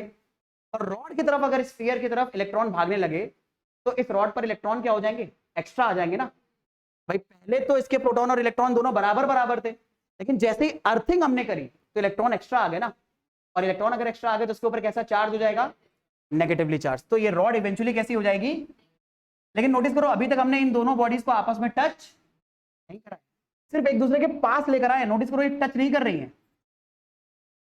इस रॉड ने बस इस नेगेटिव चार्ज को क्या रखा था, अपनी तरफ बांध के रखा था कि तुम कहीं मत जाना, क्योंकि जैसे ही आप ग्राउंड करोगे, जैसे ही अर्थिंग करोगे तो अर्थ इलेक्ट्रॉन ले भी सकती है और दे भी सकती है। अगर हम लोग ऐसे ही अर्थिंग कर देते तो कोई फायदा नहीं होता। हमने इलेक्ट्रॉन को रोक लिया और फिर अर्थिंग करी, तो अर्थिंग में अर्थ ने देखा कि यार इधर इलेक्ट्रॉन बंधे हुए हैं, तो अपने इलेक्ट्रॉन उसको और दे दिए कि ले जाओ, तुम ले जाओ, और इसकी वजह से ये पूरी की पूरी बॉडी चार्ज कैसी हो गई, नेगेटिवली चार्ज। फिर आपने क्या करा, ये पॉजिटिव चार्ज की रॉड जो इन इलेक्ट्रॉन को होल्ड करके रख रही थी और इलेक्ट्रॉन सिर्फ एक ही जगह पर इकट्ठा थे, आपने ये रॉड जैसे ही हटाई तो अपने आप इलेक्ट्रॉन्स इस पूरे स्फीयर पे रैंडमली क्या हो गए, डिस्ट्रीब्यूट हो गए यूनिफॉर्मली। कैसे होते हैं इसको धीरे धीरे हम लोग और आगे पढ़ेंगे, लेकिन इंडक्शन की हेल्प से बिना किसी दो बॉडी को टच कराए भी आप चार्ज कर सकते हो, लेकिन इसके लिए जरूरी है कि आप क्या करो, अर्थिंग करो। अच्छा, अर्थिंग अकेले अर्थ से टच कराने पर नहीं होती, किसी भी कंडक्टिंग बॉडी से अगर आप इस बॉडी को टच करा दोगे तब भी अर्थिंग हो जाती है। जैसे एक अगले एग्जांपल में मैं दिखा रहा हूं, ये एक तरीका है। ये दोनों बॉडीज कैसी हैं, अनचार्ज मेटल स्फीयर्स हैं। आप जैसे ही एक लेफ्ट वाले स्फीयर पे पॉजिटिव चार्ज लेकर गए तो लेफ्ट वाला स्फीयर क्या करेगा, इस तरफ नेगेटिव चार्ज लेकर आएगा और अपने दूसरे कोने की तरफ क्या लेकर जाएगा, पॉजिटिव चार्ज। लेकिन जैसे ही पॉजिटिव चार्ज लेकर आएगा इसके बगल में टच क्या है, एक और मेटल स्फीयर, मेटल के अंदर बहुत सारे इलेक्ट्रॉन फ्री हैं, तो वो इलेक्ट्रॉन यहां पर आ गए, तो ये नेगेटिव और ये पॉजिटिव एक दूसरे को क्या कर देगा, खत्म, और इस मेटल का पॉजिटिव यहां पर इकट्ठा हो गया। तो एक तरह से अगर आप देखोगे तो एक एंड पर नेगेटिव चार्ज इकट्ठा हो जाएगा और दूसरे एंड पर, जबकि हो क्या रहा है, इसका नेगेटिव इसका पॉजिटिव एक दूसरे से अलग अलग हुआ, और इसके पॉजिटिव ने, नोटिस करना, इसके पॉजिटिव ने दूसरे वाले स्फीयर के नेगेटिव को अपनी तरफ अट्रैक्ट करा और दोनों एक दूसरे के साथ कांटेक्ट में थे, तो ये दोनों एक दूसरे के साथ खत्म हो गए। अब हमने क्या करा, बस इन दोनों स्फीयर्स के जिनके बीच में कांटेक्ट था इनको दूर कर दिया। अब दूर कर दिया तो लेफ्ट वाले पे क्या बचेगा, नेगेटिव, और राइट वाले पे क्या बचेगा, पॉजिटिव। तो यहां पर बिना अर्थिंग के भी काम चल गया, लेकिन इसके लिए जरूरी है कि आपकी दो मेटल बॉडी आपस में कांटेक्ट में हो, ताकि चार्ज का मूवमेंट एटलीस्ट दूसरी बॉडी से तो हो सके, अर्थ से ना हो सके पर दूसरी बॉडी से तो हो सके। लेकिन नोटिस करना, जब पॉजिटिव चार्ज लेकर आए थे तो पॉजिटिव चार्ज रॉड जिस स्फीयर के पास थी वो नेगेटिवली चार्ज था, मतलब अपोजिट चार्ज उसके पास आएगा और दूसरा वाला चार्ज दूसरी वाली स्फीयर के ऊपर जाएगा। ये आइडिया पकड़ में आ रहा है, सिंपल सा ऑब्जर्वेशन है, इसे अच्छे से ध्यान रखना। अगली चीज जो है वो ये है कि यार कंडक्शन की हेल्प से भी चार्ज दे सकते हो। बड़ा सिंपल तरीका होता है। अब की बार हम लोग क्या करेंगे, एक चार्ज बॉडी को एक न्यूट्रल बॉडी से टच करा देंगे। देखो पहले बॉडी न्यूट्रल थी, टच कराया तो इसने इलेक्ट्रॉन क्या कर दिए, ट्रांसफर कर दिए। ये इलेक्ट्रॉन का ट्रांसफर इसलिए होता है कि वही वाली बात है कि अगर आपके भाई बहन है और भाई बहुत अच्छा पैसा कमा रहा है और आपको खर्चा करवाना है तो दे देगा ना। तो वही वाली कहानी, ये न्यूट्रल चीज है, इसे इलेक्ट्रॉन चाहिए थे, ये इलेक्ट्रॉन दे सकता था। इसके पास क्या था, इलेक्ट्रॉन की भरमार थी। जैसे इन दोनों को टच में लेकर आए तो अपने आप इलेक्ट्रॉन इस बॉडी से इस बॉडी के ऊपर ट्रांसफर हो गए, तो दोनों बॉडी अब नेगेटिवली चार्ज हो गई ना। ठीक है, अच्छा ऐसा नहीं होगा कि अपने सारे इलेक्ट्रॉनिक्स दे देगा, ऐसा कोई भाई बहन नहीं होता कि सारी ज्यादा तुम्हारे नाम कर दे। ठीक है, इतना कोई दिलदार नहीं है, तो कुछ दे देगा। और ये इलेक्ट्रॉन का जो ट्रांसफर होता है ये बेसिकली में एक रीजन की वजह से होता है, इस रीजन को बोलते हैं इलेक्ट्रिक पोटेंशियल। लेकिन इसे डिटेल में समझना पड़ेगा हमें, जो इस चैप्टर में हम लोग आगे पढ़ेंगे। अभी के लिए मोटा माटी क्या समझना है कि अगर एक अनचार्ज बॉडी से आपने एक चार्ज बॉडी टच कर दी तो अनचार्ज बॉडी और चार्ज बॉडी के बीच में इलेक्ट्रॉन का ट्रांसफर होगा। ठीक है, और दोनों पर चार्ज आ जाएगा, और दोनों पे चार्ज आने की वजह से जो प्रोसेस हुआ है चार्जिंग का उसे बोलेंगे चार्जिंग बाय कंडक्शन। अच्छा, यहां पर मैं एक इंटरेस्टिंग बात आपको बताना चाहूंगा जो आपके लिए बड़ी इंपॉर्टेंट है। इसको हटा देते हैं, ब्लैक स्क्रीन पे आ जाते हैं। कि मान लीजिए मेरे पास एक्चुअल में ये एक रॉड थी जो न्यूट्रल थी, ठीक, और ये एक स्फीयर था जो पॉजिटिवली चार्ज था। ठीक है, अब मैंने इन दोनों को टच कराया और फिर इन दोनों को एक दूसरे से अलग अलग कर दिया। तो अब बताओ दोनों पे कितना, मतलब दोनों पे कौन कौन से टाइप का चार्ज होगा, किस पे पॉजिटिव किस पे नेगेटिव। मैंने याद रखना टच कराया है, टच कराने के बाद इसे हटा दिया। स्फीयर पॉजिटिव रहेगा और रॉड न्यूट्रल रहेगी। कितने लोग ये बात कह रहे हैं कि स्फीयर पॉजिटिव रहेगा, रॉड न्यूट्रल रहेगी, मतलब हमने पहले टच कराया फिर इसे हटा दिया।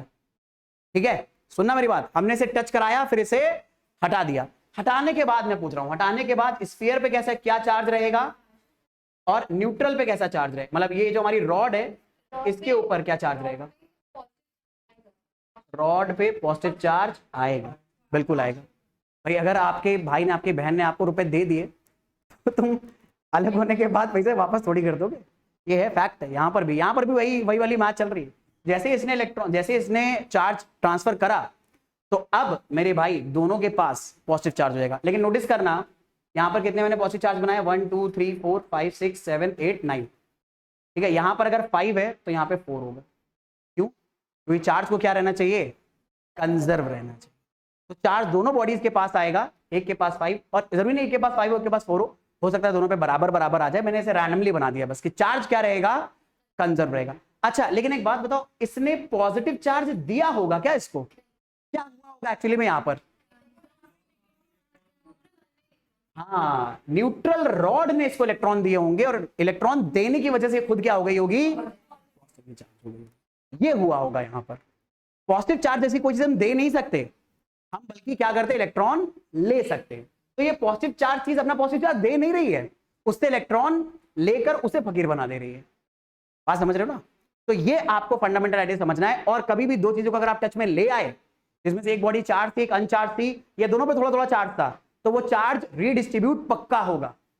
अपने आप चार्ज रीडिस्ट्रीब्यूट होता है, उसके पीछे रीजन होता है इलेक्ट्रिक पोटेंशियल, और तब तक होता रहेगा जब तक दोनों का इलेक्ट्रिक पोटेंशियल बराबर। और ऐसा नहीं इसको होने में घंटों घंटों टाइम लगता है, नो नो। अगर मेटल्स हैं तो विद इन इंस्टेंट दोनों के बीच में चार्ज लगभग मतलब बहुत तेज स्पीड से ट्रांसफर होता है। बस आपने टच कराया भर और दोनों के बीच में चार्ज लगभग दोनों में क्या हो जाएगा, बराबर। ठीक है, तो याद रखना इस पर्टिकुलर मेथड को हम लोग बोलते हैं चार्जिंग बाय कंडक्शन।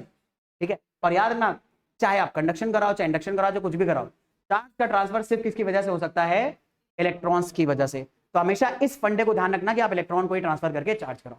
ठीक है, तो भाई आज के लेक्चर में नहीं रखेंगे। अगली चीज, अगला जो लेक्चर है यार, वो अब मतलब ये तो फंडामेंटल्स थे चार्ज को समझने के।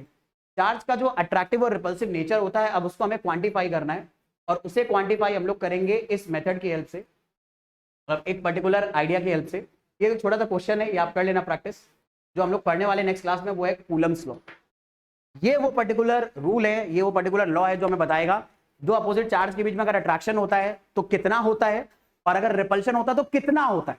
हमें अभी तक क्या पता है कि दो अपोजिट चार्ज अट्रैक्ट करते हैं, हमें अभी तक ये पता है दो सेम चार्ज रिपेल करते हैं, लेकिन उनके बीच में कितना अट्रैक्शन कितना रिपल्शन है उसे क्वांटिफाई करेगा ये पर्टिकुलर लॉ, जिसे नेक्स्ट क्लास में डिस्कस करेंगे। और यहां से अब हमारी फिजिक्स में इस चैप्टर के अंदर मैथ की जर्नी इन्वॉल्व होने वाली है और अब बहुत बेहतरीन आने वाला है। इसलिए वेक्टर पहले पढ़ाया था क्योंकि वेक्टर इसमें तुरंत आ जाएगा।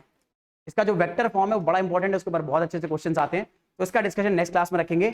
आज मेरे भाई इतना ही रखेंगे, ठीक है? चलो मिलेंगे नेक्स्ट क्लास में। Bye everyone. अच्छा भाई, और बताओ, नोट्स बना तुम? बेटा ये कितने महीने कितने हफ्ते का जोश है ये? कितने हफ्ते से फॉलो होगा ये? अभी नई नई क्लास है, नई नई क्लास में रहता है नया नया जोश। अभी जहाँ स्कूल में यूनिट टेस्ट स्टार्ट हुए तो सब बंद है। आपका पीडीएफ असाइनमेंट है,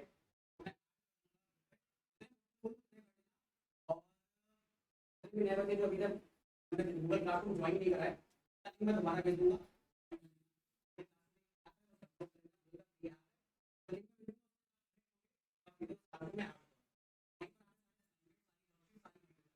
ठीक है?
मतलब एक चीज के मतलब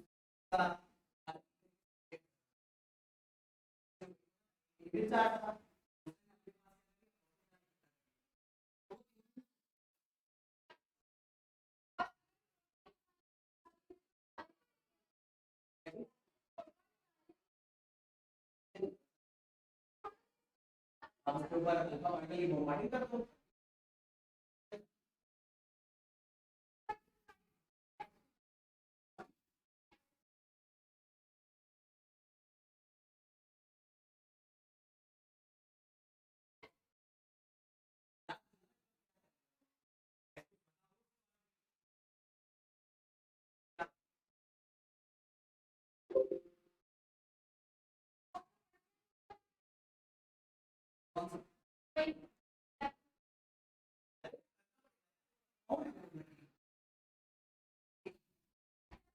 उनके लिए है जिन्होंने पूरा लेवल बर्बाद कर दिया।